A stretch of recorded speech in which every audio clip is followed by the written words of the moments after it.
সুকুমার মুখার্জি, বিশিষ্ট নৃত্যশিল্পী শ্রীমতী অলকানন্দা রায়, বিশিষ্ট অভিনেত্রী শ্রীমতী পাওলি দাম, SRMB TMTর vice president sales and marketing Shri Siddhartha Sen Majumdar, সঙ্গীত শিল্পী রূপম ইসলামকে এবং শ্রী দিলীপ ঘোষ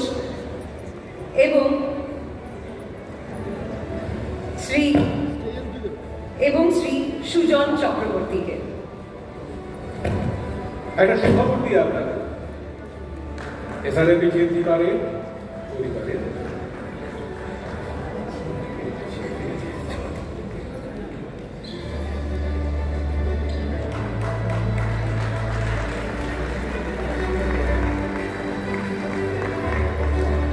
আপনাদের SRMB TMT পরিবারে দেশের অতীত বর্তমানে ক্রিকেটের নায়কেরা যুক্ত। কপিল দেব, মহেন্দ্র সিং ধোনির পর এবার T20 world cup champions trophy জয়ী ভারতের অন্যতম সফল ক্রিকেট অধিনায়ক রোহিত শর্মা SRMB TMT পরিবারের সদস্য। আজ আনুষ্ঠানিকভাবে এই TV9 বাংলার নক্ষত্র সম্মান অনুষ্ঠানে SRMB পরিবারের নতুন সদস্য দেশের ক্রিকেট নায়ক রোহিত শর্মার আত্মপ্রকাশ।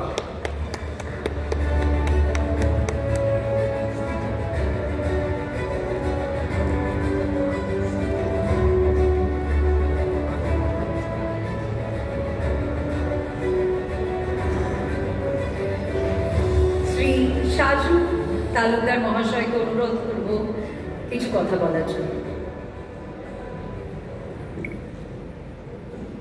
নমস্কার। সর্বপ্রথমে TV9 নেটওয়ার্কের পরিবারের সকলকে অনেক অনেক ধন্যবাদ।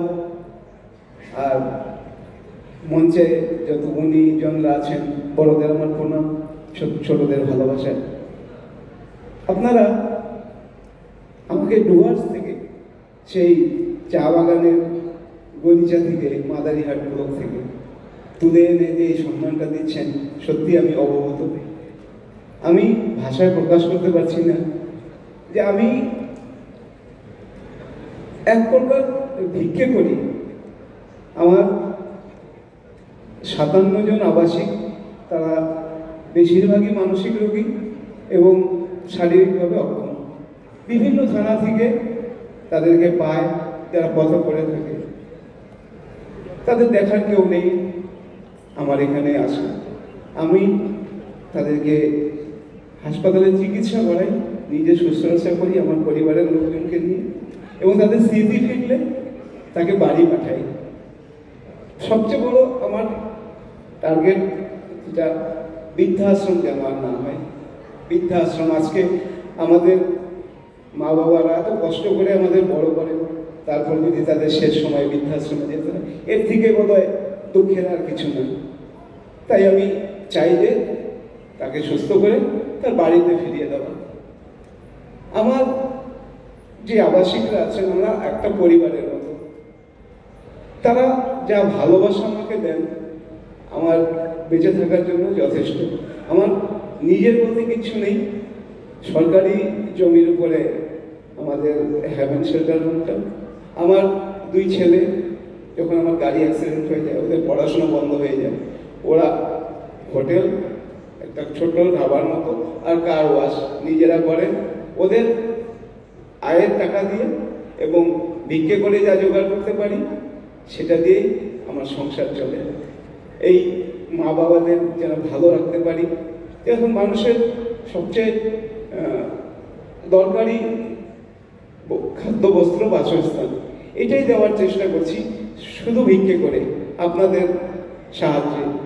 তো আমি এই কাজটা করে রাতের বেলা একটু ভালো ঘুমোতে পারি, সকালবেলা উঠে ওদের সাথে খুব কথা বলতে পারি। ওরা খুব ভালোবাসে। আমি এই যে কলকাতায় এসেছি, ওরা জানে, যারা একটু বুঝতে পারে তারা কিন্তু ব্যাকুল হয়ে আছে। আমার সাথে ভিডিও করে তাদের সাথে কথা বলাতে হচ্ছে আমার মিসেজের, যে আমি চলে আসবো 2 দিনের মধ্যেই। তো এইভাবেই চলছে। আর এই যে আমাকে আপনারা আজকে এই নক্ষত্র সম্মান দিচ্ছেন, TV9 বাংলা, TV9 নেটওয়ার্কের সকলকে তো অসংখ্য ধন্যবাদ জানাচ্ছি। কিন্তু আরেকজন আছেন যে আমাদের আপনাদের TV9 বাংলার আলিপুরদুয়ারের সাংবাদিক শ্রী সুজিত রায় মহাশয়, উনি আমার ওখানে গিয়েছেন, খবর করেছেন। খুব বড় মনের মানুষ উনি। উনি না হলে হয়তো আমি আজকে এই জায়গাটায় এসে উঠতে পারতাম না। আপনাদের অনেক অনেক ধন্যবাদ। আপনারা ভালো থাকবেন, আর আপনারা বড়রা আমাকে আশীর্বাদ করবেন যাতে এই কাজটা আমি চালিয়ে যেতে পারি। এই গত 15 দিনের মধ্যে আমার বাড়ি থেকে, আমার হ্যাভেন থেকে বিহার গিয়েছে, আসাম গিয়েছে, উত্তরপ্রদেশ গিয়েছে। এখন দুজনের স্মৃতি ফিরে এসছে। ওরা বিহারের মুঙ্গেরের বাসিন্দা, দুজন মহিলা। আমি তাদেরকে এখান থেকে গিয়ে তাদের বাড়ি পৌঁছে দেব। আপনাদের অনেক অনেক ধন্যবাদ। আপনারা সকলে পাশে থাকবেন, আর আমার জন্য বড়দেরকে বলছি আমার জন্য আশীর্বাদ করবেন, যাতে যতদিন বেঁচে থাকি এই মানুষগুলোর জন্য কাজ করতে পারি। অনেক অনেক ভালো থাকবেন সবাই, সবার সুস্থতা কামনা করি। অনেক অনেক ধন্যবাদ। নমস্কার।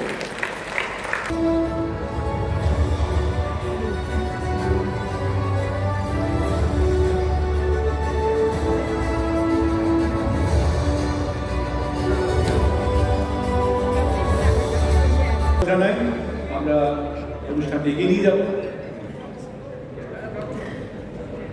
তার জন্মস্থান বাংলায় ছিল, কিন্তু বাংলাকে তিনি করে নিয়েছিলেন আবহাওয়া।